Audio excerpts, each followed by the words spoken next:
அது எப்படி கேட்டீங்கன்னா அதிசயமானவர். ஒரே மாசம் ஏப்ரல் மாசத்துல ஆண்டவர் புது கார் வாங்கி கொடுத்தாரு.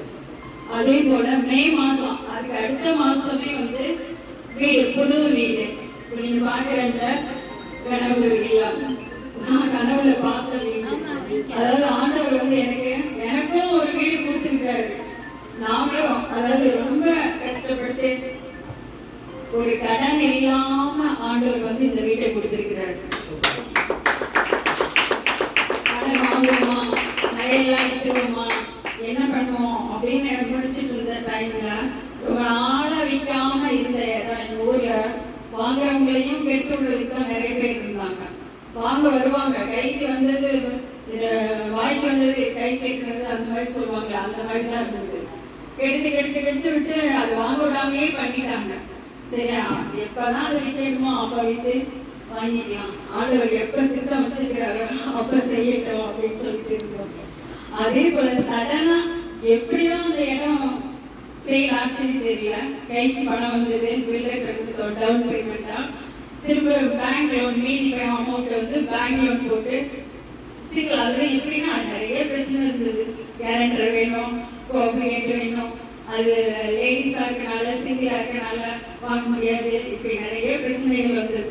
ஆனா எல்லாத்தையும் ஆண்டவர் உடைச்சு போட்டு கார் லோன் வாங்கினீங்க, அதில் இந்த லோன் வாங்க முடியாது, கிடைக்காது, இப்படி நிறைய பிரச்சனைகள் எல்லாம் இருந்துச்சு. ஆனா எல்லாவற்றையும் தேவன் உடைச்சு போட்டார். ஒரு வாரம் கூட இல்லையா இந்த வீட்டை ஆண்டவர் காமிச்சு உடனே ஃபிக்ஸ் பண்ணி ஐயா கூட்டிட்டு வந்து காமிச்சோம். ஐயா ப்ரே பண்ணி ஒரு வசனம் கொடுத்தாங்க. அதுதான் வசனம் பழக வச்சிருக்கேன். அப்பவே வசனம் ப்ரே பண்ணிட்டு போன அடுத்த நாளே பில்டர்ல சொல்லி அட்வான்ஸ் கொடுத்து ஆண்டவர் வந்து இந்த வீட்டை கொடுத்துருக்காரு. இயேசுவுக்கு நான் நன்றி சொல்லுவேன். கண்ணீரோடு என்னுடைய மன விருப்பத்தை ஆண்டவர் நிறைவேற்றிருக்காரு. உன்னை முத்திரை மோதிரமாக வைப்பேன் இந்த வருஷத்துல ஆண்டவர் வாக்கு பண்ணினாரு. அதே போல உண்மை நான் நோக்கமா இருந்து நீ அறியாதது உனக்கு எட்டாததுமான பெரிய காரியங்களை அறிவிப்பேன்னு சொன்னார் போன மாசம். அதே போல என் மேல் ஆண்டவர் கண்ணோக்கமாவே இருந்திருக்கு. என்னுடைய துன்பங்கள், கஷ்டங்கள், என்னுடைய போராட்டங்கள், பிரச்சனைகள் அப்பப்ப நான் எல்லாருக்கும் சாட்சியா சொல்லிட்டே தான் இருப்பேன். அவற்றுல இருந்தெல்லாம் எவ்வளவு இழப்புகள் வந்தாலும், எவ்வளவு நஷ்டங்கள் வந்தாலும் ஆண்டவர் நிறைவான சந்தோஷத்தை வந்து ஆண்டவர் கொடுத்து நிறைவேற்றிருக்கிறார். இந்த கனவு இல்லம், இந்த வீட்டை கொடுத்தது எங்க அம்மாவுக்கு ரொம்ப சந்தோஷம், எங்க பையனுக்கு ரொம்ப சந்தோஷம். எல்லாரையும் திருப்திப்படுத்துற அளவுக்கு ஆண்டவர் வந்து இந்த வீட்டை கடன் இல்லாம கொடுத்துருக்கிறார். யாருமே போய் நின்று ஒரு 50,000 கொடுங்க, 1 லட்சம் கொடுங்க, ஒரு 10,000 கொடுங்க அந்த மாதிரி கேட்காத அளவுக்கு ஒரு ரிஜிஸ்ட்ரேஷன் கூட 1.5 லட்சம் செலவாச்சு. அதுக்கு கூட யாரையும் போய் நிற்காத அளவுக்கு ஆண்டவர் அதிசயப்படுற அளவுக்கு இந்த வீட்டை அமைச்சர் ஆண்டவர் தேவை கொடுத்துருக்காரு. நம்ம சபைக்கு எல்லாருக்கும் நான் நன்றி செலுத்துகிறேன். கோடி கோடி நன்றி. இதே போல நம்ம சபையில இருக்க எல்லாருக்குமே இதை விட பெரிய வீடா கொடுக்கணும். இதோட பெரிய பங்களாவுக்கு வந்து ஒவ்வொருத்தருக்கும் தனித்தனியா நம்ம விசுவாச குடும்பத்தார் ஒவ்வொருவருக்கும் எல்லாரும் கார் வாங்கணும், வீடு வாங்கணும், எல்லாருமே வந்து பிரேக் பண்ணணும். குறைவு நிறைய நம்ம சபையில் இருக்கக்கூடாது. அப்படிதான் பிரேக் பண்ணுவேன். எல்லாரும் ஆசீர்வதிக்கப்பட்டு நம்ம சபையை பார்த்து நம்ம வீதியில இருக்க எல்லாரும் நம்ம சபைக்கு வந்துடும். அதுதான் என்னோட ஆசை. நம்ம காரணி பண்றவங்க இந்த காரை எல்லாருமே கார்ல வரணும்.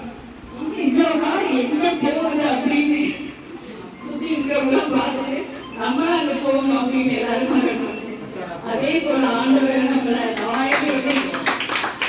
ராஜரீக ஆசாரிய கூட்டம் நம்ம சொல்லியிருக்கோம்.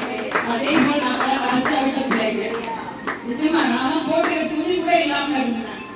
ஒரே ஜாக்கெட்டை 5 புடவை தான், 5 புடவைக்கு ஒரே ஜாக்கெட் தான் போட்டுக்கோங்க. ஸ்கூல் வேலை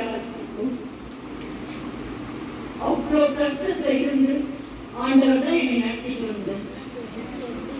ஸ்கூல்ல வேலை பார்த்தேன். 600 ரூபாய் தான் சம்பளம்.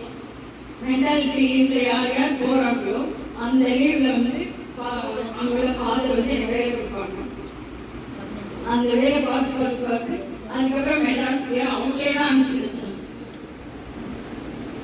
அப்ப அப்படி கொஞ்சம் கொஞ்சமா ஆண்டவர் வந்து இந்த லெவலுக்கு ஆண்டவர் வந்து அவருடைய கிருபை, அவருடைய தயவு, அவருடைய இரக்கம், அந்த அளவுக்கு கஷ்டத்துல இருந்தாலும் அவர் நம்முடைய கஷ்டத்தை எல்லாம் எடுத்துக்கிட்டு அவருடைய ஐஸ்வர்யத்தின்படி தேவன் உயர்த்தி இருக்கிறார். நான் நம்ம சபைக்கு வரும்போது எதுவுமே இல்லை, ஹாஸ்டல்ல 2 பிள்ளைங்க தான் இருந்தாங்க. அப்ப கொரோனா டைம்ல சர்ச்சுக்கே போக முடியாது, எந்த ஒரு டிரான்ஸ்போர்ட்டுமே இருக்காது. அதுவே எனக்கு ஒரு மாதிரியா இருக்கும். அப்புறம் கிறிஸ்டியன்ஸ் போகணும், சர்ச்சுக்கு போயிட்டு வரேன்னு போவாங்க. உங்களுக்கு கூட எந்த சர்ச்சில் இருந்திருக்கு அப்படின்னு கேட்கணும்.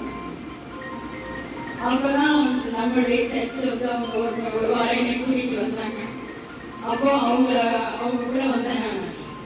அப்போல இருந்து இந்த நாள் வரைக்கும் குறைவு இல்லாம ஒரு பாட்டு கூட இருக்கு, பெருங்கல்யாணம் நான் வந்தேன்.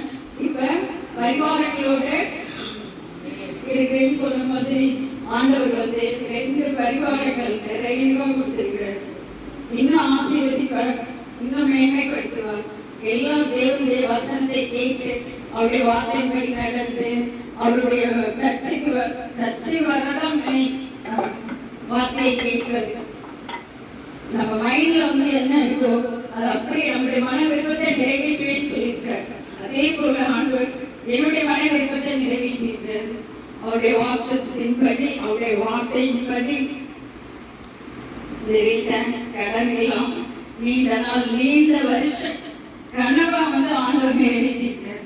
அதுக்காக இயேசுவுக்கு நன்றி சொல்றேன். ஆதியாகமம் 6ஆம் அதிகாரத்தில் ஒரு சம்பவம் இருக்கு. அதுல இருந்து நம்ம ஒரு சில காரியங்களை நாங்கள் பார்த்துட்டு அப்படியே நம்ம போய்கொண்டே இருக்கோம். சரியா? 6:14 நீ கொப்பேர் மரத்தால் உனக்கு ஒரு பேழையை உண்டாக்கு அப்படின்னு சொல்றாரு. நாட்களிலே ஆமே தேசம் பாலடைந்து போயிருந்தபடினால ஆண்டவர் பார்க்கிறாரு, ஜனங்கள் எல்லாம் ஆமே பாவத்தில் இருக்கிறதுனால இப்போ ஒரே ஒரு குடும்பத்தை ஆண்டவர் தெரிந்து கொள்ளுகிறார். நோவா என்கிற ஒரு குடும்பத்திலே நோவாவை தெரிந்து கொள்ளுகிறார். நோவா நீதிமானாக இருக்கிறான். சரியா? அவன் தேவனோடு சஞ்சரிக்கிறவனாக இருக்கிறான். அந்த நோவா ஒருவனை தெரிந்து கொண்டபடினாலே அவன் குடும்பத்தார் யாவருக்கும் கிருபை கிடைக்கிறது. ராமீன்றது நம்ம வீட்டுல ஒருத்தர் ஆண்டவரை ஏற்றுக்கொண்டா அந்த முழு குடும்பத்தையும் கர்த்தர் என்ன செய்கிறான்? பாதுகாத்துக்கொள்ள. அந்த ஒரே ஒருத்தன் நோவாவே நீதிமானாக இருக்கிறான். அவன் ஒருத்தன் தேவனுக்கு பயப்படுகிறவனாக இருக்கிறான். அவன் நிமித்தம் அவனுடைய மனைவி, அவனுடைய பிள்ளைகள், அவன் பிள்ளைகளுடைய யாரு மருமகள்மார் எல்லாருமே என்ன செய்யப்படுறாங்க? மீட்கப்படுறாங்க. அவங்களுக்கு ஒரு சந்தர்ப்ப சூழ்நிலை ஆண்டவர் சொல்லுகிறார், நாமே நீ ஒரு பேழையை கட்டு. இந்த பேழையை குறித்து நம்ம பலவிதமாக நாங்கள் பிரசங்கிக்கலாம். இந்த பேழையை சபைக்கு ஒப்பிடலாம், வீட்டுக்கு ஒப்பிடலாம், கிறிஸ்துவுக்கே ஒப்பிடலாம், இயேசுக்கே நம்ம என்ன செய்யலாம்? இதை நாங்கள் ஒப்பிடலாம். ஆகவே இன்றைக்கு இதை வீட்டுக்காக ஒப்பனை பண்ணுவோம். இந்த வீட்டை கட்ட எப்படி கட்டுறான்னு சொல்லிட்டேன். உண்டாக்கு அறைகளை உண்டாக்குங்கிறார். வீடு என்பது எப்படி இருக்க வேண்டும்? அறைகள் நிறைந்ததாக இருக்க வேண்டும். அதனால தான் நீங்களும் ஒரு அறையில் உட்காந்துருக்கீங்க, நாங்கள் ஒரு அறையில் உட்காந்துருக்கிறோம். அப்போ என்னது? வீடுன்னா சும்மா ஹோலா கட்டாமல் என்ன நடக்குது? அப்போ ஒவ்வொன்றுக்கும் நம்முடைய தேவைகள் சந்திக்கப்படத்தக்கதாக நான் என்ன செய்ய வேண்டும்? வீடுகளை பார்த்து கட்டணும். இந்த நாட்கள் வீடுகளை பார்க்கறது ரொம்ப ஆச்சரியமாக இருக்கு. அழகாக வீடு கட்டுறாங்க. ஒரு ஞாயிற்றுக்கிழமை திடீர்னு நானும் சிஸ்டர் இரவு 12 மணிக்கு எங்களுக்கு ஒரு விசா, ஒரு டிக்கெட் கிடைச்சிட்டு அமெரிக்காவுக்கு போகிறோம்.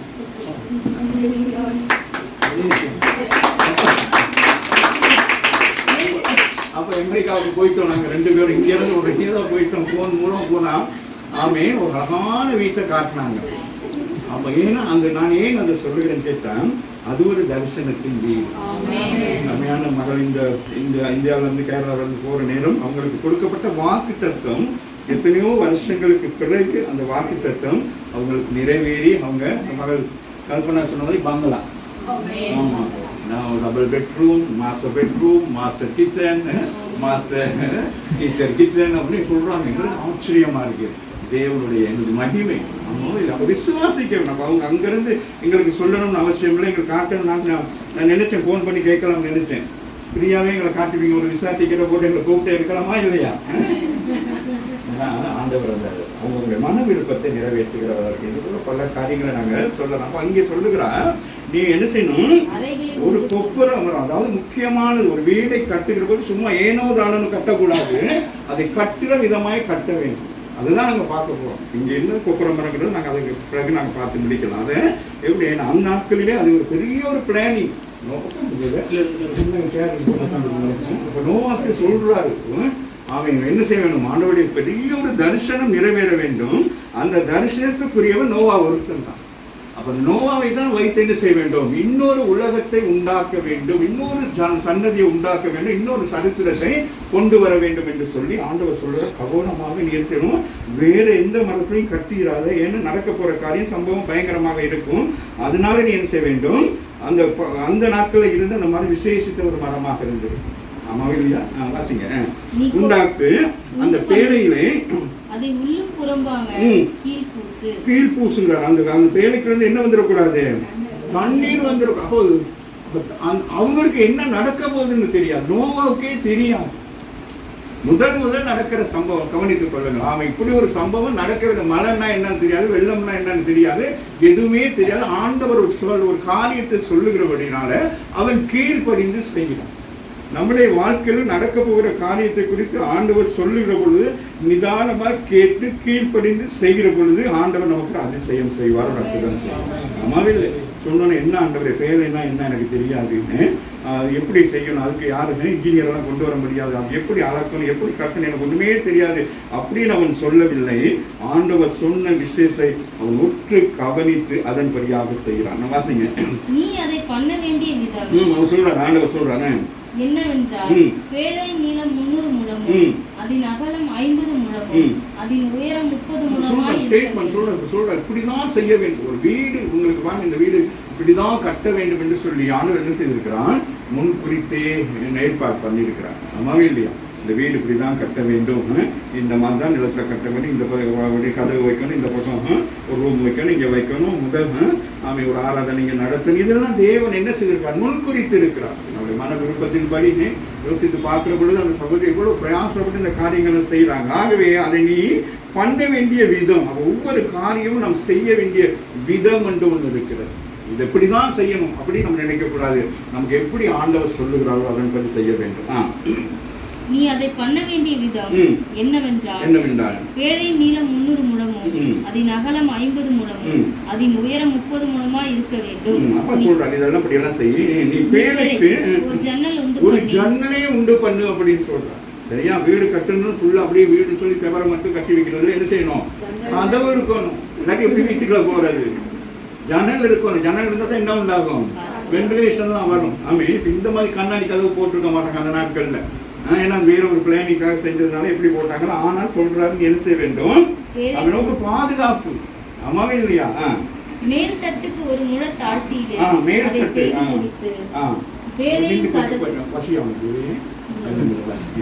நீ பேழைக்கு ஒரு ஜன்னலை உண்டு முதல் என்ன செய்யணுமா, ஜன்னலை உண்டாக்க வேண்டும். வெளியே எல்லா இடங்களையும் பார்க்கணும், சூழ்நிலையெல்லாம் பார்க்குற நேரம் நம்ம வீட்டை வந்து கதவை தட்டினா நம்ம என்ன செய்வோம், ஜன்னல் தான் பார்ப்போம். அதனால என்ன செய்வோம், திறப்போம். அது மாதிரி என்ன சொல்றாரு, முதல் என்ன செய்ய வேண்டும், ஜன்னல் மேல் தட்டுக்கு ஒரு முழ தாழ்த்தியிலே அதை செய்து முடித்து சொல்லிடுறாரு என்ன மாதிரின்னு சொல்லிட்டு. அவன் இந்த வீடு இப்படி கட்டுறாங்கன்னா இப்ப இத்தனை அடின்னு சொன்னா அடுத்த இது எப்படி கட்ட வேண்டும், எப்படி கட்டணும், இதை விட அதான் மேலேயும் கட்டணும். அம்மாவும் இல்லையா? இப்போ பிரதர் சிஸ்டர்லாம் நான் சொல்கிறேன்னு கோச்சிக்கொள்ளாங்க, அவங்க கொஞ்சம் என்ன போல உயரம் இல்லை, கொஞ்சம் ஷார்ட்டாக இருக்கிறனால அவங்க வளர்த்துக்கே இவ்வளோ ஒரு வீடு கட்டினா அவங்களே என்ன செய்வோம். இப்போ கிராமங்களுக்கெல்லாம் சில நேரம் நான் போய் பார்ப்பேன், நிறைய வீடுகளுக்கெல்லாம் போய் பார்க்குற நேரம் என்ன செய்யணும், எப்படி போகணும், அப்படியே முனிஞ்சு உள்ளுக்கு போயிட்டு பெரிய வீடாகிடும். அந்த போகிற வழி தான் சின்னமாக இருக்கும், ஆனால் உங்கள் வீடு நல்லா அழகாக இருக்கும். அது மாதிரி இப்போ இங்கே சொல்கிறாரு, அவன் இந்த வீடு இப்படி கட்டுங்கன்னு சொல்லிட்டான். நீ பேழைக்கு ஒரு ஜன்னலை உண்டு பண்ணி மேற்தட்டுக்கு அதை செய்து முடித்து பேழையின் கதவை அதன் பக்கத்தில் வைத்து கீழ் அறைகளையும் இரண்டாம் தட்டின் அறைகளையும் மூன்றாம் தட்டின் அறைகளையும் பண்ண வேண்டும். வீடு எப்படி கட்ட வேண்டும், ஒரு குடும்பம் எப்படி கட்ட வேண்டும், அப்படி எல்லாவற்றையும் ஆண்டவர் நமக்கு என்ன சொல்லுகிறார், கற்றுக் கொடுக்கிறார். இவைகளை இப்படிதான் செய்ய வேண்டும், குடும்பம் இப்படி கட்ட வேண்டும், கணவன் மனைவி எப்படி இருக்க வேண்டும், பிள்ளைகளை எப்படி இப்படி எல்லாவற்றையும் ஆண்டவர் நேர்த்திய சொல்லுகிறார். அப்ப நம்ம என்ன செய்ய வேணும்? ஆமே இந்த இது வேத வசனங்கிற நேரம் ஆண்டவர் அறியாதவங்க இதை நினைப்பாங்க, இது ஒரு மத சம்பந்தப்பட்ட புத்தகம் அப்படின்னு சொல்லிட்டு. இதை நான் ஒரு காலேஜில் போய் நான் பிரசங்கம் பண்ணேன்னா அந்த காலேஜ் என்ன காலேஜோ அந்த காலேஜுக்குள்ள என்ன சப்ஜெக்ட் இருக்கோ அந்த சப்ஜெக்டையும் இந்த வேதத்தின் மூலமாக எடுத்து பேச முடியும். அப்போ இந்த வேத புத்தகம் மட்டும்தான் எல்லா இடத்துலையும் நம்ம பரவலாக பேசலாம். கிராமத்தில் பேசலாம், பட்டினத்தில் பேசலாம், அவங்க நாடுகள் தோறும் போய் பேசலாம், மீன் கடையில் போய் நின்று பேசலாம், வேற எங்கே பேசலாம் சொல்லுங்க. எங்க பஸ் ஸ்டாண்டில் பேசலாம், பஸ் உள்ளுக்கு இருந்து பேசலாம், எல்லா இடங்களும் பேசிக்க உரிமையுள்ள ஒரே ஒரு புத்தகம் தான் இந்த புத்தகம். ஏன்னா இந்த புத்தகம் அவன் பிழையான கருத்தை ஒன்றும் சொல்லாது, நமக்கு நன்மையானதை மட்டும்தான் சொல்லும். ஆகவே தான் இந்த பரிசுத்த வேதாகம் இருக்குது. கருப்பாக இருக்கனால பயப்படக்கூடாது. இது உள்ளுக்கு உள்ளதெல்லாம் எப்படி இருக்கு? வெள்ளையா இருக்கு. அம்மா இல்லையா?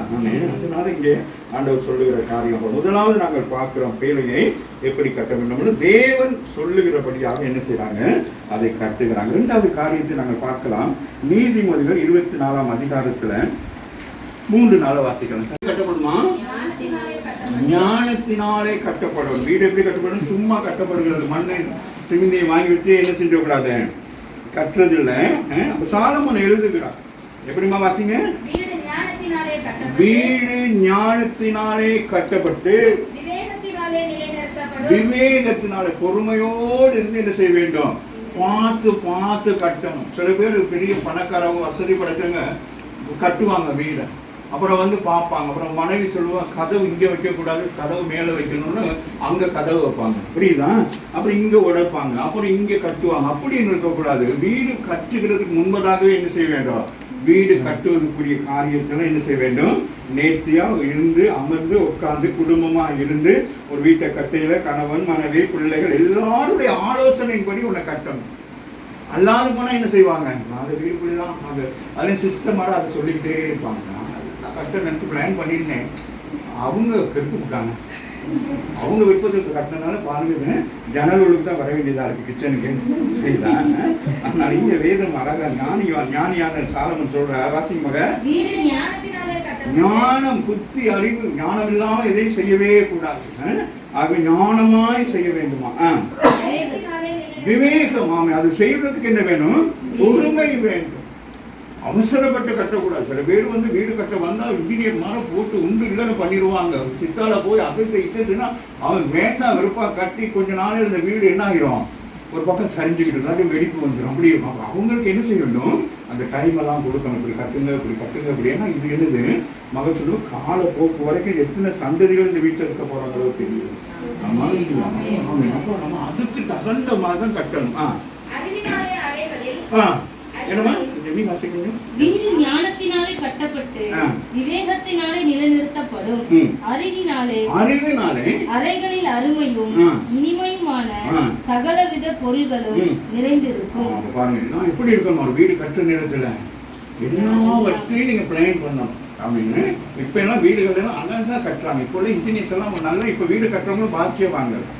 அந்த காலத்தில் வீடு கட்டுறதுனா வீட்டில் ஏதோ இந்த மாதிரிலாம் போட்டு என்ன பண்ண, இப்போ எல்லாமே ஸ்டைலாக வந்துருக்கு. நமக்கு தேவைன்னா இப்படி தூக்குனா கட்டில் வருது, இப்படி தூக்குனா சேர் வருது, இப்படி தூக்குனா பெட்டு வருது, எல்லாம் அப்படி வர்ற மாதிரி அழகாக செஞ்சு வச்சுட்டாங்க. புரியுதா? அப்புறம் நம்ம சில நேரம் அழகாக வீடு கட்டி கதவு சின்னமாக இருக்கும், பெரிய கபடை வாங்கிட்டு வந்து கதவை உடைக்கிறது, கடகா உடைச்சி அதை தள்ளி திருப்பி அதில் ஒரு செலவு போகுது. இருக்கக்கூடாது. வீடை கட்டுகிற பொழுதுக்கு மிகவும் ஞானவாசி மகிழ்வு நடக்க சொல்றாங்க. அறிவினாலே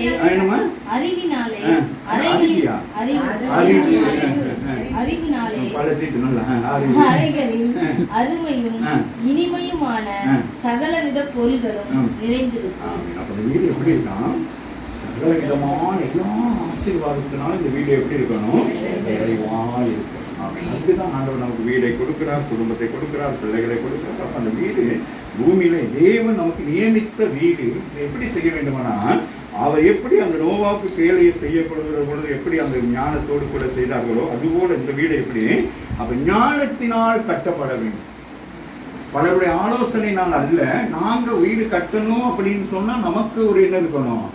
ஆமா அவங்க சொன்னனால கட்டு இவங்க சில பேர் அப்படிதான் நினைக்கிறது. அவங்க கூப்பிட்டு வந்து கேட்குறது, இவங்களை கூப்பிட்டு வந்து கேட்கறது, அப்படி பல ஆலோசனை கேட்டு கடைசியில் வீடு கட்ட மாட்டாங்க, வெறும் என்னது செவரை மட்டும் கட்டி வச்சிருப்பாங்க. அப்படி இருக்கக்கூடாது.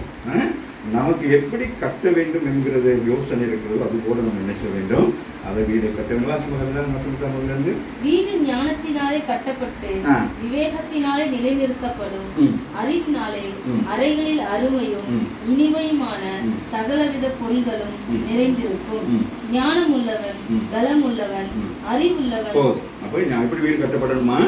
ஞானத்தினால் கட்டப்படணும். அது யாருடைய ஞானமா? நம்முடைய தேவ ஞானத்தினாலே கட்டப்பட வேண்டும். மூன்றாவது காரியம் நீதிமன்றம் 9ஆம் அதிகாரத்துல 1-6 வரைக்கும் நாங்கள் வாசிக்கலாம். சரியா? முதலாவது என்னது? தேவன் சொல்லுகிறார் வேலையை செய் அப்படின்னு சொல்லி. இரண்டாவது தேவ ஞானத்தினால் ஒரு வீடு கட்டப்படுகிறார் என்று. நம்ம பாருங்க, முதல் தேவன் ஒரு காரியத்தை சொல்றார். நமக்கு ஒரு காரியத்துக்கு எந்த விஷயமாக இருந்தாலும் அன்பான பிள்ளைகளை கேட்டுக்கொண்டு ஒவ்வொரு நாளும் நம்ம என்ன செய்யணும்? ஆண்டவருடைய வார்த்தையின் படிதான் நம்முடைய வாழ்க்கையை செய்ய வேண்டும். நம்ம என்ன செய்யணும்? சரிப்படுத்திக் கொள்ள வேண்டும். நமக்கு எல்லா விஷயமும் தெரியும், ஆனாலும் நம்ம ஒவ்வொரு நாளும் என்ன செய்ய வேண்டும்? ஆண்டவரிடத்திலே என்ன செய்ய வேண்டும்? அதை கேட்டு செய்ய வேண்டியவர்களாக இருக்க வேண்டும். நமக்கு நம்முடைய ஞானம் இருக்கு, நம்முடைய அறிவு இருக்கும், நம்முடைய புத்தி இருக்கும். ஆனாலும் எல்லா காரியங்களும் செஞ்சு கடைசியில் ஒரு சில நேரங்கள் என்ன நடக்கும்? சில பேர் சொல்லுவாங்க புத்தி இல்லாமல் செஞ்சுருக்காங்க, ஞானம் இல்லாமல் செஞ்சுட்டாங்க அப்படின்னு சொல்லுவாங்க. அப்படி இருக்கக்கூடாது. அங்கே வேதம் சொல்லுகிறது ஞானம் தன் வீட்டை கட்டுக்குதான். ஒரு வீடை கட்டுவதற்கு என்ன வேண்டுமா? ஞானம் வேண்டுமா? அது என்ன ஞானம்? தேவனுடைய ஞானம். அப்ப எல்லா நேரங்களிலும் ஆண்டவர் நமக்கு எல்லா காரியத்தையும் சொல்லிக் கொடுத்து கொண்டே இருக்க மாட்டாரு. ஆகவே நம்ம என்னது? ஆண்டவரோடு நம்ம எப்பொழுதுமே சஞ்சரித்து கொண்டிருக்கிற பொழுது ஆண்டவர் நமக்கு அந்த விசேஷ கிருபைகளை, விசேஷ ஞானத்தை கொடுக்கிறார். புரிகிறதா? நம்ம எல்லா நேரம் இப்போ டீச்சர் படிக்கிறாங்க, படிக்கிற பிள்ளைங்க எந்த நேரம் டீச்சர் மாதிரி சொல்லி கொடுத்துட்டே இருப்பாங்களாம். ஒரு ஏதோ ஒரு காரியத்தை நம்ம செய்கிற நேரம் நமக்கு எந்த நேரம் சொல்லி கொடுத்துட்டே இருப்பாங்க. என்ன செய்யணும்?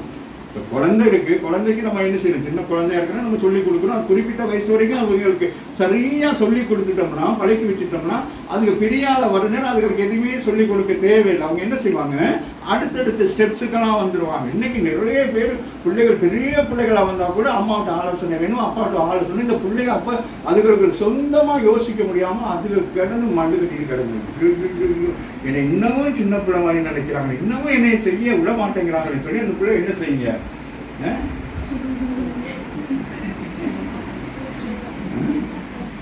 புரியுதா? அந்த வயசுக்கு வரங்க அவங்க என்ன செஞ்சிருவாங்க? அந்த அவங்களுக்கு நம்ம விட்டு பிடிக்கணும். நம்ம என்ன செய்யணும்? விட்டு பிடிக்கவே நம்ம பயமா இருக்கும். பிள்ளை எங்கே போச்சு, இன்னும் வரலையே. பையன்கள் கூட தலைக்கு மேலே வளர்ந்துருப்பாங்க, பெரிய பையன்களாக இருக்கும். வீட்டில் இருந்து அம்மா ரோட்ல இருந்து பார்த்துக்கிட்டே இருப்பான். அவன் வரல, அவனுக்கு அவ்வளோ சந்தோஷம் வரும். ஃப்ரெண்ட்ஸ்மாரோட வீட்டில் வந்து அம்மா பார்க்கல, அந்த அம்மாவே அவனுக்கு என்ன விரோதி மாறிடுது. ஏன்னா அந்த பிள்ளைகளுடைய வளர்ச்சியை நாங்கள் என்ன செய்யக்கூடாது? தடை பண்ணக்கூடாது. ராமின்னு சொல்லுங்க. பிள்ளைகள் வளர வளர அவங்களுக்கு என்கரேஜ் பண்ணி நம்ம தான் செய்யணும். அன்போ கண்டிப்போ எல்லாம் பெற்றோரிடத்துல தான் பிள்ளைகளுக்கு வர வேண்டுமே தவிர அவர்கள் வேறு இடத்தில் அவங்க போகாதபடிக்கு என்ன செய்ய வேண்டும்? அவர்களை அன்பாய் நேசித்து என்ன செய்ய வேண்டும்? ஒரு காரியம் செய்யும். ஆகவே இங்கே சொல்லப்படுகிறது வீட்டை கட்டி தன் 7 தூண்களை சித்திரம் தீர்த்து. பாருங்க இந்த வீடு எவ்வளவு அழகா கட்டப்படுகிறது. அப்படி ஒரு வீடாக இருக்கலாம், ஒரு ஆலயமாக இருக்கலாம். 7 சம்பூரணத்தை சொல்லப்படுகிறது. அப்ப நம்ம காரியம் எப்படி இருக்க வேண்டும்? சம்பூரணமாக இருக்கும். ஒரு வீடு கட்டுற நேரத்துக்கு பார்க்கல தெரிய மாட்டேங்குது எங்க இந்த வீட்டோட பில்லர்லாம் எங்க இருக்குன்னு நமக்கு யாருக்குமே தெரியாது. அந்த பில்லர் தான் என்ன செய்யுது? இந்த வீட்டை நிறுத்தி வைத்திருக்கிறது. நாம அது போல ஒவ்வொரு பில்லர், தாய் ஒரு பில்லரா இருக்கணும், தகப்பன் ஒரு பில்லரா இருக்கணும். நாம அப்பதான் அந்த குடும்பம் என்ன செய்யப்படும்? கட்டப்பட்டு நிறுத்தப்படும். தாய் கொஞ்சம் ஒரு மாதிரி இப்படி போயிட்டாங்கன்னா அந்த வீடு இப்படி சஞ்சு போயிடும். ஆமாங்க, தகப்பன் ஒரு மாதிரி இப்படி ஆகிட்டா இங்கே நிறைய வீட்டில் தகப்பன் தான் அப்படி இருக்கிறாங்க, தாய் மாதிரி தான் இப்படி இருக்கிறாங்க. அதனால வீடு எல்லாம் அப்படி தான் கட்டுவாங்க. ஆகவே வாசிங்க, தன் கொழுத்த ஜந்துக்களை ஞானம் தன் வீட்டை கட்டி தன் 7 தூண்களையும் சித்திரம் தீர்த்து தன் கொழுத்த ஜந்துக்களை அடித்து திராட்சை ரசத்தை வார்த்து வைத்து தன் போஜன பந்தியை ஆயத்தப்படுத்தி தன் பணிவிடை காரிகளையும் அனுப்பி பட்டணத்தின் உயர்ந்த மேடைகளின் மேல் நின்று கூப்பிடுறாங்க. காலையிலே 10 மணிக்கெல்லாம் யாரு? கல்பனா சிஸ்டர் வந்துட்டாங்க. 9:45 என்ன செஞ்சாங்க? எல்லாரும் வாங்க, எல்லாருக்கும் சொல்லி பதற்றத்தோடு இருக்கிறாங்க. அவங்களோட வீடு பால் காய்ச்சி அவங்க சாப்பிட்டு ஒரு துணியை போட்டு படுத்துக்கலாம். ஆனால் இந்த வீடு யார் எனக்கு கொடுத்தது, அதை நான் சாட்சியாக நான் நிரூபிக்க வேண்டும். இப்ப இது ஒரு வீடு தான். அவங்க இன்னும் கொஞ்ச நேரத்தில் வீட்டாதார். ஆனா இப்ப இது ஒரு தேவனுடைய ஆலயமா. இந்த ஆலயத்துக்கு நம்ம எல்லாம் எதுக்காக வந்திருக்கிறோம்? கர்த்தருடைய வார்த்தை கேட்கிறோம். ஆனாலும் அவங்க ஆயத்தம் பண்ணி இருக்கிறாங்க. அது வாசிங்க, எவ்வளவு அழகா இருக்குங்க. சாலமன் சொல்லுகிறார், சும்மா ஆலயத்தை கட்டுறது பெருசு இல்லை. ஆனா நான் வாசிப்பேங்க, கொழுத்த ஜந்துக்கள் ஓடி போயிடாதீங்க எல்லாரும். அங்கிருந்தே கொண்டு வந்துட்டோம். கொழுத்த ஜந்துக்கள் எங்க இருந்து கொண்டு வந்துட்டோம்? அங்கிருந்தே கொண்டு வந்துட்டோம். எனக்கு பயமா இருக்கு. சங்கர் கீழே உட்காந்து கையை போட்டு வர ஆமா, கிறிஸ்டினா தண்ணி கேட்கல எனக்கு பயம். பிரியாணி கேட்டுமோ இல்லையா? கொழுத்த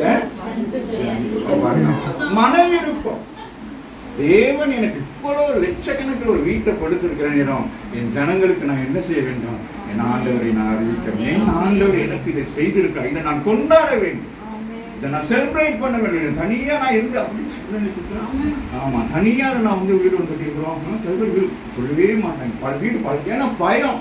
சில பேர் வந்து சிஸ்டர் வீடு கட்டிட்டீங்களா அவ்வளவுதான், டிவி வாங்கிட்டீங்களா அவ்வளவுதான், கணக்கு வந்து பட்டுன்னு அதனால அவங்களுக்கு நம்பிக்கை. நீங்களாம் வந்து சிஸ்டரை மனப்பூர்வமா ஆசீர்வதிப்பீங்க அப்படிதான் பிரியாணி செஞ்சு வச்சிருக்கிறாங்க. பிரியாணியில குறை சொன்னா கூட வீட்டை குறை சொல்லக்கூடாது. நீங்க போய் சொல்லணும், அழகான வீட்டை ஆண்டவர் அந்த சகோதரிக்கு கொடுத்திருக்கிறாங்க.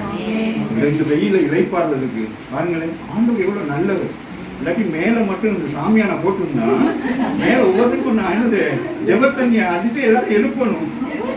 எல்லாம் ஆமா, வேர்த்து ஊத்திக்கிட்டு இருக்கும்.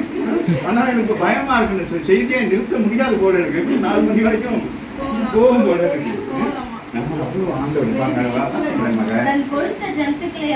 கொழுத்த ஜந்துக்கள் அதுக்காகவே என்ன செஞ்சிருக்கிறாங்க? ஆமா, நான் வீடு கட்டி என்ன செய்யணும்? நான் அநேகருக்கு படையல் போடணும். இது ஒரு சபையை குறித்து சொல்லப்படுகிறது. சொல்லுகிற ஒரு காரியத்தை குறித்து அங்க சாலமோன் எழுதுகிறார். உனக்கு வீடு நான் கொடுக்கிறேன். பாருங்க, சாலமோன் தாவீது என்ன செய்கிறான்? அவருக்கு ஒரு பெரிய அரண்மனையில இருக்கிற பொழுது அவனுடைய வாஞ்சை என்னவாக இருக்கிறது? நான் இவ்வளவு பெரிய அரண்மனையில இருக்கிறேன், என்னை உண்டாக்குன ஆண்டவரோ எங்க இருக்கிறாரா? கூடாரத்துல இருக்கிறார். அவருக்கு நான் வீடு கட்டி ஆகணும். அது வரைக்கும் நான் படுக்கையில போய் படுக்கவே மாட்டேன். அவ்வளவு வைராக்கியம். அது போல இங்கே வாசிக்கிறேன், அதே சொல்லிட்டு இருக்கிறேன். ஆமா, அதெல்லாம் அவங்க யூதர்களுக்குரியது. என்ன சிஸ்டர் அவங்க பசி வந்து கொடுத்த ஜந்து கொடுத்து அவங்க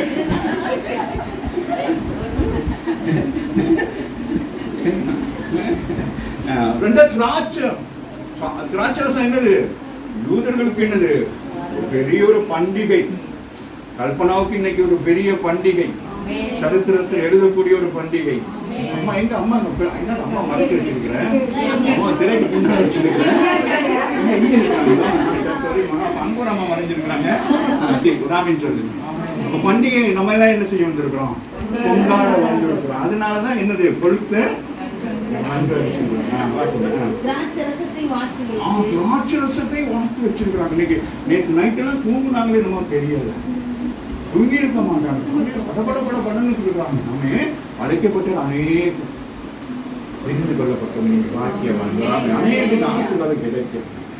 ஆமா, நிறைய பேர் அந்த ஆசத்தை இழந்துட்டாங்க. சபையில் உள்ளவங்க எல்லாருக்கும் சொல்லியிருந்து கூட எல்லாம் என்ன சொல்லிட்டாங்க? சாக்கு போக்கு சொல்லிட்டாங்க. இந்த வேதத்தில் ஒரு இடத்துல இருக்கும், அந்த எஜமான் வந்து நல்ல சாப்பாடெல்லாம் சமைச்சு கிமச்சு எல்லாரும் வாங்கன்னு சொல்லிட்டு சிக்கன் கோழி ஆட்டுன்னு எல்லாம் கோழி சிக்கன் வந்து ஒன்றாங்க. அவரை சொல்லுவாங்க, மாசம் கோழி சிக்கன் தெரிய வளர்க்கு அப்படின்ட்டு. ஸோ அப்போ அதெல்லாம் அடிச்சு வச்சுட்டு வர சொன்னா வேலைக்காரன் போயிட்டு என்ன செய்வான்? கூப்பிட்டா ஒருத்தர் ஒரு சாக்கு சொல்லுவாங்க. அவங்களுக்கு தெரியாத ஒரு பிளஸிங்கான ஒரு நேரம் சொல்லி இன்னைக்கு வந்தவங்க அத்தனை பேரும் யாரு பிளஸ் பண்ணணும். நீங்க ஒவ்வொரு வீடுகளும் நான் சொல்லுகிறேன், உங்க வீடுகளை ஒவ்வொரு நன்மையான காரியத்தை கற்று செய்யலாம். எது குறைவா இருக்கிறதோ அதை கற்று ஏதாச்சும் குறவு இருந்தா இன்னைக்கு நீங்க அவங்களுக்கு செஞ்சபடி எனக்கு என்னுடைய குறைகளை செய்யுங்கன்னு சொன்னா கர்த்தர் முக்கியமா இருக்கு. அவ்வாறு அவங்க வாஞ்சித்து அவங்க என்ன செய்றாங்க? யூதர்கள் திராட்சரசங்கிறது பெரிய ஒரு பண்டிகை. அதுக்கு அந்த பண்டிகை இப்போ நமக்கு பிரியாணி மாதிரி. இப்போ நம்ம தமிழ்நாட்டில் உள்ளவங்களுக்கு நமக்கு பிரியாணி, ஆமா இல்லையா? அப்போ அதனால வாசிக்க மாட்டேன். திராட்சரசத்தை வார்த்து வைத்து தன் போஜன பந்தியை ஆயத்தப்படுத்திட்டாங்க. ஆமீன் சொல்லுங்க. போஜன பந்தி பாருங்க, இன்னைக்கு 2 போஜனம் நமக்கு கிடைக்குது. முதல் என்ன போஜனம்? கர்த்தரை வார்த்தை. அது எப்படியா அவங்க சிஸ்டர் அதான் சொன்னாங்க, என்ன நடக்குதோ ஏது நடக்குதோ அந்த பகுதியில் இருக்க எல்லா ஜனங்களுக்கு என்ன ஆயிடணும், சுவிசேஷம் போய் சேர வேண்டும், ஆண்டவரை குறித்து ஒரு நடக்கணும் அப்படின்னு சொல்லிட்டு ஏதோ நம்ம உள்ளுக்கு இருந்து நம்ம சொன்னாலும் கூட இந்த வசனங்கள் அந்த வெளியிலெல்லாம் கேட்குது பார்த்தீங்களா? ஆமே, வெளிவர ஆசீர்வாதம். சரியா வாசிமாக தன் பணிவிடைக்காரிகளை அனுப்பி பட்டணத்தின் உயர்ந்த சங்கரை அனுப்பி மோசஸ் பிரதர் அனுப்பி நான்சியை அனுப்பி குருவை அனுப்பி பிரியாணி தட்டை தூக்கிட்டு ரொம்ப பாவம் அவருக்கு காலம் கம்மியாக ஒரு சில இடங்கள் போனோம்னா நல்லா ஜாலியாக சிரிச்சு பேசினா வருவாங்க. சில பேர் அப்படியே ரொம்ப கொஞ்சம் சிரிச்சு பேசிட்டா காசுக்கு கொடுக்க மாட்டாங்க, ஒட்டிட்டு வருவாங்க. கொஞ்சம் சரி அப்படியே வராது. நம்ம பிள்ளைகளும் எல்லாம் அமைதியாக வராங்க, ஏதோ தியானத்தில் அந்த மாதிரி பாடி சந்தோஷமா இவங்களெல்லாம் கூட்டிகிட்டு எப்படி தான் ட்ரிப் போகிறதுனே தெரியாது. எனக்கு எங்கே பண்ணும்போது ஜாலியாக போகணும். அது பின்னுக்கு வேன் பிடி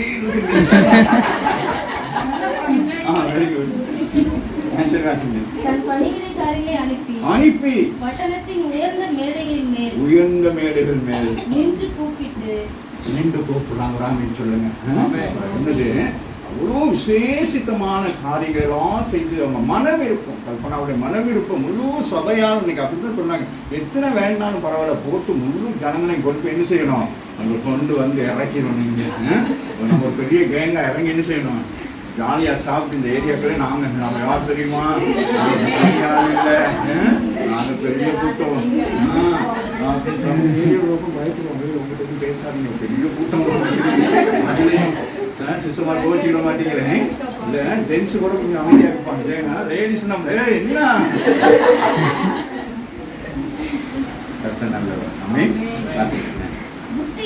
நோக்கி எவன் பேதையோ அவன் இவ்விடத்தில் வரக்கடவன். அதுதான் சுவிசேஷம், அதுதான் அறிவிப்பு. ஆமே, நீங்க வேதையா இருக்கிறவங்க எல்லாரும் எங்க வரணும், இயேசு விடத்திலே வாங்க, இந்த வீட்டுக்கு வாங்க. இந்த வீட்டு சத்தியம் என்ன செய்யுது சொல்லப்படுகிறது. ஆமா இல்லையா? இந்த இடம் ஆண்டவருடைய ஆலயத்துக்கு ஒப்பனையாக இருக்கிறது. இந்த இடம் இன்னைக்கு மட்டுமல்ல, இதை எப்பொழுதுமே நீங்க என்ன செய்யணும், அம்மா தம்பி நீங்க எல்லாம் என்ன செய்யணும், இவங்க பண்ணிட்டு ஆண்டவன் இந்த இடத்துல போக மாட்டார். நம்ம பிரியாணி முடிச்சுட்டு ஓடி போயிடுவோம். அவர் போகவே மாட்டார். அவர் இங்கே உங்களுக்கு என்ன செய்வார், இங்கே உங்களை பாதுகாக்கணும். இது பெரிய ஒரு காரியம். சரியா? சாதாரண நினைக்கக்கூடாது, இதுக்கு பிறகு நம்ம எப்படியோ அப்படின்னாலாம் இருக்கக்கூடாது. ஏன்னா இந்த இடத்தை ஆண்டவர் உங்களுக்கு முன் குறிச்சிருக்காங்க. இந்த சம்பவம்லாம் நிறைய பேருக்கு தெரியாது. அதுமாதிரி மகளுக்கு ஒரு பெரிய துக்ககரமான ஒரு சம்பவம் நடந்துச்சு. ஆனாலும் அவங்க இப்படி பலப்பட மாட்டாங்க யாரும். கல்பனாவுக்குள்ள அது நான் அடிக்கடி அவங்களை சொல்வேன், அயன் லேடி அப்படின்னு சொல்லுவேன். எவ்வளோ பெரிய பிரச்சனையாக இருந்தாலும் சோல்வ் பண்ணிட்டு பேசாமல் போய்கிட்டே இருப்பாங்க. அந்த காலங்களே அவங்க தகப்பனார் எடுத்துக்கொள்ளப்பட்ட பிறகு என்ன செய்வோம் அப்படின்னு நினைச்சாங்க. அவங்க ஒன்றுமே செய்யலை, எல்லாம் ஆண்டவர் செஞ்சுருக்காங்க. அவங்க அப்பா மனவிருப்பம் என்னவா இருந்திருக்குமோ, ஒரே அவங்க கவலையாக இருக்கும், பிள்ளைக்கு ஒரு வீடு வாங்கி கொடுக்க முடியாது, என் பிள்ளை நல்லா இருக்காது, கார் வாங்கலாம், எல்லாம் அவங்க தோணுக்கு இருக்கிறாங்க. உடனே அந்த ஒரு வேளை அந்த தகப்பன் என்னன்னா நினைச்சாலும் எனக்கு தெரியாது. ஒரு தகப்பன் ஒரு மகள் குறித்து எப்படி இருப்பாங்க, எல்லாம் செஞ்சு வைக்கணும்னு ஆசைப்பட்டிருப்பாங்களே, அந்த தகப்பன் செய்யாவிட்டாலும் நம்முடைய பரம தகப்பன் எல்லாத்தையும். அதுதான் அவங்க அடிக்கடி ரொம்ப இமோஷனலாக சொல்லுவாங்க. என்னது, ஆண்டவர் செய்த காரியங்களை குறித்து என்ன செய்ய போறோம்னே தெரியல அப்படின்னு சொல்லிட்டு. ஆனால் அவங்க சொல்லுங்க, இது முடிவல்ல, இது ஆரம்பம். நொடிஞ்சு போயிடுவாங்க, யாருமே நொடிஞ்சு போயிடுவாங்க. அவங்க எழும்பி நிற்கிறதுக்கு காரணம் இந்த வேத சத்தியம். அவங்க பிடிச்சுக்கிட்டாங்க. நீங்கள் வந்திருக்க எல்லாரும் என்னத்தை பிடிச்சுக்கொள்ளணும், வசனத்தை பிடிச்சு கொள்ளணும். நான் வாசி மக நோக்கி எவன் பேதையோ அவன் இவ்விடத்தில் வரக்கடவன். நீங்கள் வந்து என் அப்பத்தை புசித்து என்னுடைய அப்பத்தை புசித்து நான் வார்த்த திராட்சை ரசத்தை பானம் பண்ணுங்கள். பேதமே விட்டு விலகுங்கள். நமக்கு என்ன இருக்கக்கூடாது, பேதமே இருக்கக்கூடாது. ஆலயத்துக்கு வர்றதுக்கு நமக்கு என்ன இருக்கக்கூடாது, நாங்கள் அந்த ஊருக்காரவங்க, நாங்கள் இந்த ஊருக்காரவங்க, நாங்கள் இந்த மொழிக்காரவங்க, அந்த மொழிக்காரவங்க நம்ம இருக்கவே கூடாது. நம்ம எல்லாரும் என்னது வீடு என்பது அதுதான். அவன் பெந்தெகோஸ்து நாளைக்கு பிறகு ஜனங்கள் என்ன செய்தார்கள், ரட்சிக்கப்பட்ட ஜனங்கள் யாரும் என்ன செஞ்சாங்க, சபையில் எப்படி இருக்கிறாங்களோ அதுபோல வீடுகள் தோறும் அப்பம் விட்டு என்ன செஞ்சாங்க. ஆமா வீடுகள் தோறும் அப்பம் விற்கிறதுன்னு என்னன்னு கேட்டால், சபை முடிக்கணும்னு என்ன செஞ்சிடறது, என்ன செய்வாங்க? இப்போ நான் சிங்கப்பூர்லாம் என்ன செய்வாங்க, மலேசியா சிங்கப்பூர்லன்னா அது என்னது மீட்டிங்கெல்லாம் முடிஞ்சதை விட கெட்டு கெதர் மாதிரி இந்த ஒரு வீட்டில் கூட்டு போய் சாப்பாடெல்லாம் கொடுப்பாங்க. புரியுதா? இதெல்லாம் கூட்டிக்கிட்டீங்களா? ஆமாம். அதனால ஒரு காலையில் எனக்கு சிஸ்டருக்கு காலையில் ஒரு வீட்டில் டிஃபன், ஒரு வீட்டில் லஞ்சு, ஒரு வீட்டில் டின்னர். இந்த சர்ச்சு பக்கமே போகக்கூடாது. இந்த கேரளாவிலலாம் அழகாக இருக்கும். நம்ம கேரளாவில் கொஞ்சம் ஒரு மீட்டிங்காக போயிருந்தோம். அப்போ இந்த பாஸ்டர் என்ன செய்வார், எங்களெல்லாம் போய் ஊழியம் செய்யணும் அது செய்யணும். இந்த பாஸ்டரும் அவங்க மனைவி ஓடியே போயிடுவாங்க. என்னடா இந்த நாளைக்கு ஈவினிங் எங்கேயோ போகிறாங்களே அப்படின்னு சொல்லி பார்த்தா, அப்போ ஒரு நேரத்தில் பார்த்து நாங்களும் வரோம் அப்படின்னா அங்கே போய் பார்த்தா ஆமே அங்கே டேபிளில் பறக்கிறது, உட்கார்றது, நிற்கிறது, பாயுது எல்லாம் வெயில். அதுதான் அவங்களுக்கு ஏன்னா அந்த ஊழியக்காரர்கள் யோசிக்கிறது அவங்களுக்கு தெரியுது. அது பெரிய ஆசீர்வாதம். ஆசாரியர்களை போஷிக்கிறது அப்படின்னா அந்த ஆசீர்வாதம் என்னன்றது அவங்க வீடுகளில் தங்குருந்துச்சு. அது மாதிரி அருமையான கல்பனா மகள் நம்ம எல்லாரையும் போஷித்து சந்தோஷப்பட வேண்டும். நம்மளாம் உறவுக்காரவங்க, அம்மாவே இல்லை, அவங்கெல்லாம் ஒரே உறவுக்காரவங்க. ஒருத்தர் பொறுத்து என்னது உறவாக தான் அந்த சாதமன் அழகாக எழுதுகிறார் ஆலயத்தில். வந்து சொல்றேன், கட்டாயம் கம்பல்சரி நீங்க வரணும். உங்களுக்கான பிரயாசப்பட்டேன். ஆமே அதை நீங்க என்ன செய்யணும், உங்களுக்கு கௌரவப்படுத்துக்கிறேன். ரெஸ்பெக்ட். ஆமா இல்லை சபையில் உள்ளவங்க என்ன செய்யறாங்க, அவங்க எப்படிப்பட்டவங்க எல்லாரும் வாங்க, யாரையும் நீங்க வர வேணாம், நீங்க என்ன வேலை செய்றீங்க, நீங்க வரக்கூடாது, நீங்க என்ன படிச்சிருக்கீங்களா, இங்க வாய்ப்பு சொல்லுங்க அப்படிலாம் சொல்லி கூப்பிட்டாங்க. என்ன கூப்பிட்டாங்க, எல்லாம் வந்துருங்கன்னு சொல்லி எல்லாரையும் கொண்டு வந்துட்டாங்க. அதுதான் இது ஆவிக்குரிய சபை. கர்த்தருடைய பிள்ளைகளுக்கு என்ன இருக்கணும், அது ஒற்றுமை, ஒருமனப்பாடு. யாரு கூப்பிட்டாலும் சரி, அது நான் எனக்கு சரியான கவலையாக இருப்பேன். இவ்வளோ பேருக்கு சொன்னாங்க. அப்போ யோசிச்சு பார்க்கணும் இந்த நாட்களில் ஒரு எவ்வளோ அவங்க போயிட்டு வர செலவுகள், சாப்பாட்டு செலவு, இதெல்லாம் நம்ம யோசிக்கணும். ஒருத்தர் கூப்பிட்டோன்னா நம்ம அன்னைக்கு நமக்கு முன்கூட்டியே தானே சொல்கிறாங்க. அப்போ நம்ம கரெக்டாக கம்பல்சரி என்ன செய்யணும், லீவ் போட்டு நம்ம ரெஸ்பெக்ட் பண்ணுறாங்க. அவங்களுக்கு நம்மளை விட பெரிய ஆட்கள் தான் இருப்பாங்க இல்லையா? ஆனால் நம்ம கனப்படுத்துறாங்கன்னா அந்த கனத்தை நம்ம என்ன செய்ய வேண்டும், நம்ம பெற்றுக்கொள்ள வேண்டும். அம்மாவே இல்லையா? அதனால நீங்க சொல்றோம் பாருங்களேன், வாசமாக போயிட்டு ரோட்ல நின்று மேலே இருந்து கூப்பிடுறோம், வாங்க என்னுடைய அப்பத்தை மன விருப்பத்தை பூர்த்தி செய்ய. நான் உங்களுக்காக என்ன செஞ்சேன், வீடு கட்டினேன், எல்லாம் பண்ணினேன், எனக்கு இதுல திருப்தி இல்லை, என்ன செய்யணும், ஆமே உங்களை என்ன செய்யணும், திருப்திப்படுத்தணும். நீங்கன்னா வந்து பாருங்க, என் வீட்டை வந்து பாருங்க, நான் இவ்வளவு நல்லா இருக்கிறேன். இதே மாதிரி தான் உங்களுக்கு என்ன செய்வாங்க, ஆண்டவர் கொடுப்பார் அப்படின்னு சொன்னேன். வாசிமாங்க, நான் உங்களுக்காக பிரயாசப்பட்டேன், நீங்க வந்து சாப்பிடணும். அம்மாவே இல்லை, இப்ப கல்யாணத்துக்கெல்லாம் போனா அந்த நாட்கள்ல விழுந்து கவனிப்பாங்க. அது ஒரு காலம். இப்ப அங்கே மேடையில நின்றுட்டு அப்படின்னு நம்ம அங்க போயிட்டு கிஃப்டை கொடுத்துட்டு அங்க போனா அவன் யாரு, நம்ம சொந்தக்காரனே இல்லை, அவன் அப்படியே போடுவான், வாங்குவான். அப்படி இன்னும் ஒரு குரூப் வந்து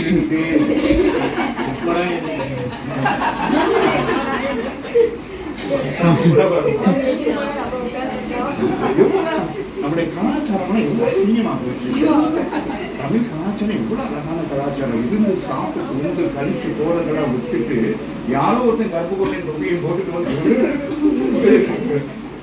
அதுலேயும் சொன்ன சிக்கன்லாம் முந்தி கூட அந்த பக்கமே வரமாட்டான். வாங்க, நான் வரமாட்டேன், நான் இல்லை, தேடாதீங்க. இவன் எங்க இருந்து கூப்பிடுறான் பாருங்க. நாசமாக நம் பணிவிடைக்காரிகளை அனுப்பி பட்டணத்தின் உயர்ந்த மேடைகளின் மேல் நின்று உயரத்தில் மேலிருந்து பார்க்கணும். அப்பதான் கீழே உள்ள ஜனங்களுக்கு தெரியும். அம்மாவே இல்லையா, வாங்க வாங்க வாங்கன்னு கூப்பிடுறான். நமக்கு ஏதாச்சும் ஆபத்து இல்லாத ஏதாச்சும் இல்லாத நம்ம கூப்பிடுவோம். நம்மகிட்ட பிரியாணி சமைச்சா கூப்பிடவே மாட்டோம். சாப்பிட முடியாட்டி தான் பக்கத்துல இருக்காண்டி மிஞ்சி கொஞ்சம் சாப்பிடணும். அது சாப்பிட்டு அது 2 நாளைக்கு என்னது பழைய பிரியாணி சாப்பிட்டு அது 2 நாளைக்கே ஹாஸ்பிட்டலுக்கு படுத்துருவோம். இவன் சமைச்சு ஃப்ரெஷ்ஷா நம்ம இப்ப சாப்பிடணும், இல்லாட்டி அது ஒரு மாதிரியா இருக்கும். அதனால ஃப்ரெஷ்ஷா சாப்பிடுவோம். நீங்க வந்து என் அப்பத்தை புசித்து என்னுடைய அப்பத்தை புசித்து நான் வார்த்த திராட்சை ரசத்தை பானம் பண்ணுங்க, பேதமே விட்டு விலகுங்கன்னு சொல்றாங்க. நம்ம என்ன எடுக்க கூடாதான். அப்ப நான் நினைக்கிறேன், நாட்டில் பேதங்கள் இருக்கு, நம்ம நாட்டில் அதெல்லாம் இருக்காது.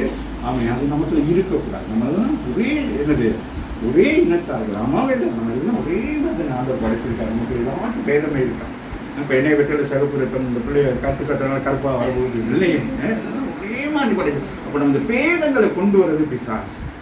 உயர்வு, தாழ்வு, மேன்மை, மேட்டிமை, எரிச்சல், கோபம் எல்லாம் விசுவாசம் கொடுத்து குடும்பத்திலையும் இருக்காது, வேலை செய்கிற இடத்துலையும் எல்லா இடங்களையும் ஒரு போராமைங்கிறது அப்படியே முளைச்சு போயிடும். என்னோட தான் வந்துச்சு, அதுக்கு ப்ரொமோஷன் கிடைக்குது, அது எப்படி கட்சியில் தெரியல, ஏதோ காசு கொடுத்துருக்கலாட்டி அது மாறி தெரியுது. அது பாருங்க நம்ம மனசுகளை எப்படிப்பட்ட எண்ணங்கள் எல்லாம் வருது. ஆனால் அவன் சொல்லுகிறான், எல்லாரும் என்ன செஞ்ச, இங்கே வாங்க, ஆண்டவருடைய சமூகத்தில் வாங்க, தேவனுடைய சமூகத்தில் வந்து தேவ அப்பத்தை புசிங்க, ரட்சிக்கப்படுங்க, ஞானஸ்தானம் பெறுங்க, அவன் தேவ பந்தியில வந்து அமர்ந்து கொள்ளுங்க, தேவன் உங்களை பரலோக ராஜ்யத்துக்குள்ள கொண்டு போவார். அங்கே பேதமையே இல்லை. அங்கே எல்லாரும் தேவனுடைய சமூகத்தை எப்படி இருப்பாங்கன்னா ஒன்றாக இருப்பாங்க. பிதாவாகிய தேவனோடு நம்மளாம் எப்படி இருப்போமா பரலோகத்துல ஒன்றாக இருக்கும். இயேசு பக்கத்திலே உட்காந்து எவ்வளவு பெரிய பாக்கியம். அப்ப இங்க உட்காராங்க, அப்படி உட்காருறது, இல்லாட்டி இங்கிட்டு உட்காருறது. சபையிலையும் சில பேர் வந்து அப்படிதான் என்ன செய்வாங்க, நான் உட்காந்துருச்சு எனக்கு நீங்க ஸ்பிரிட்டே வராது, ஒரு ஸ்பிரிட் வராட்டி கொக்கோ கொலா குடி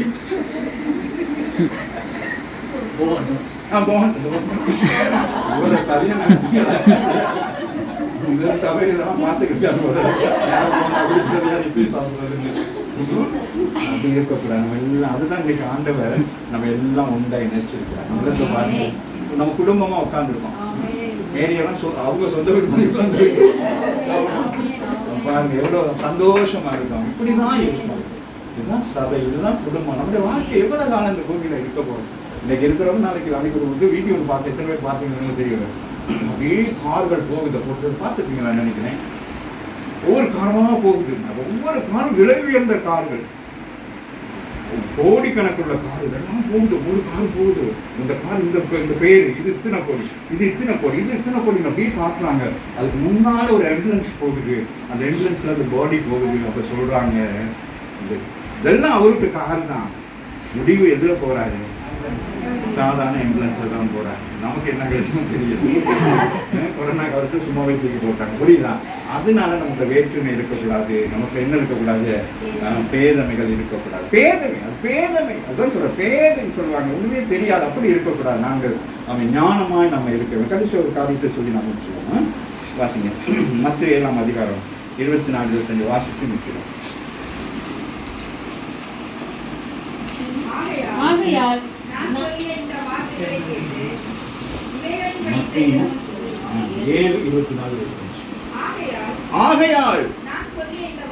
நான் இப்போ ஒரு பேசுகின்ற வார்த்தையை கேட்டு இவைகளின் படி செய்யணும். இப்ப நம்ம வந்து சும்மா இல்லை, இது தேவனுடைய வார்த்தை, இது சத்தியம், இது உண்மை, இது மாறாது.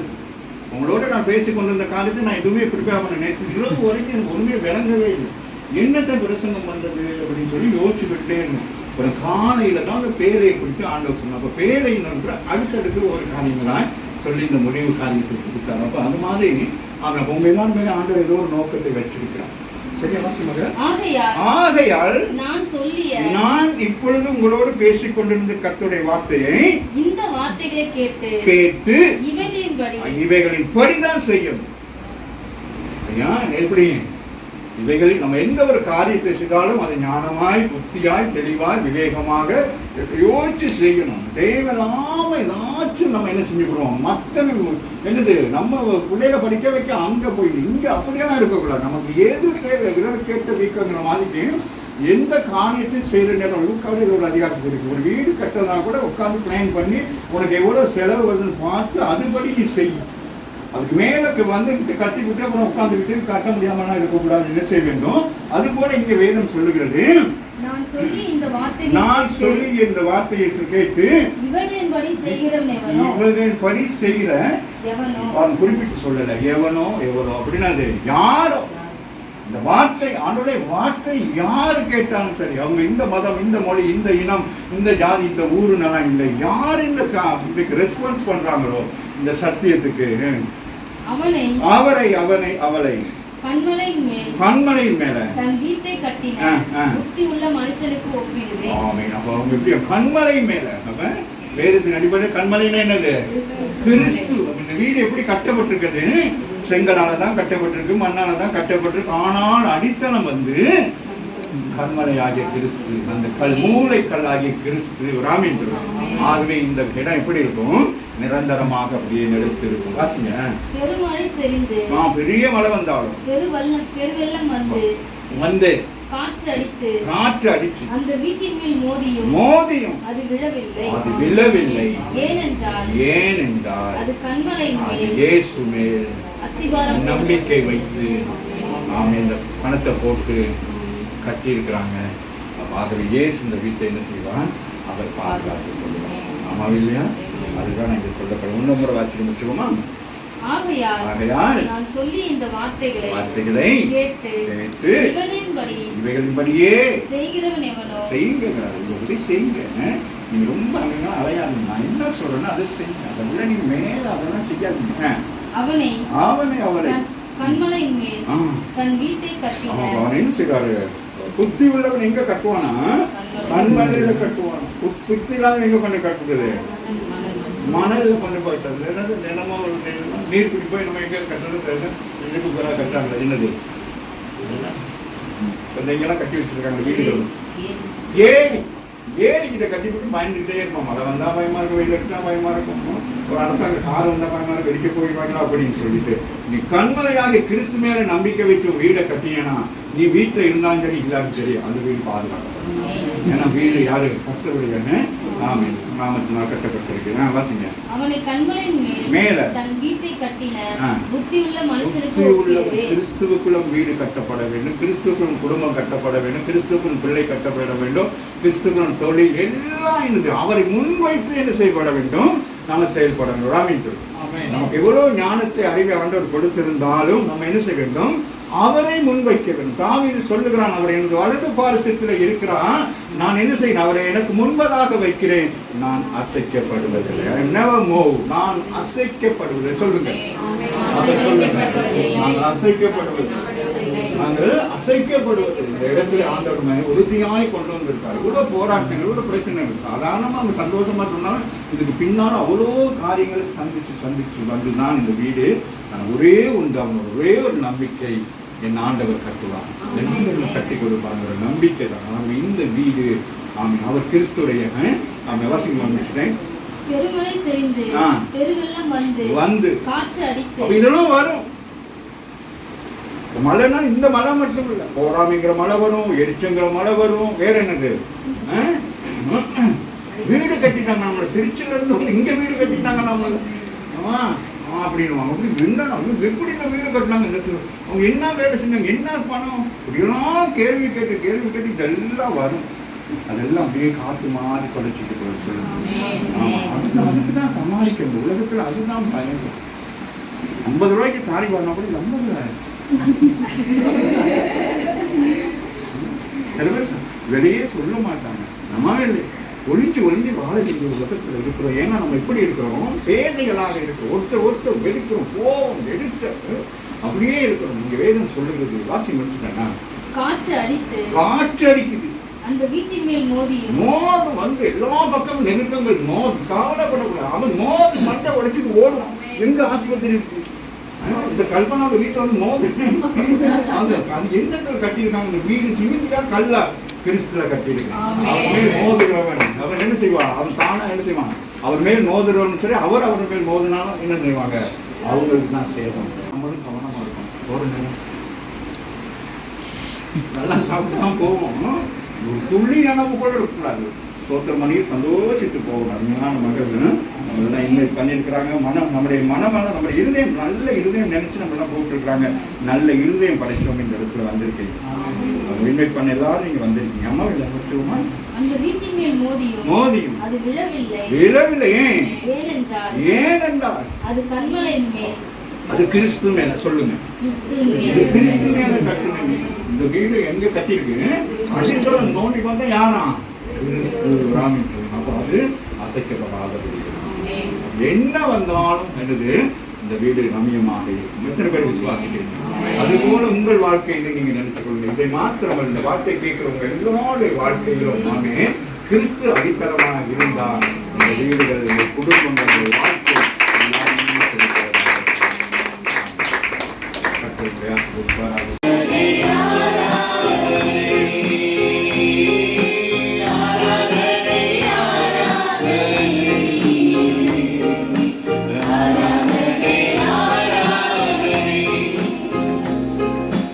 எபினேசர்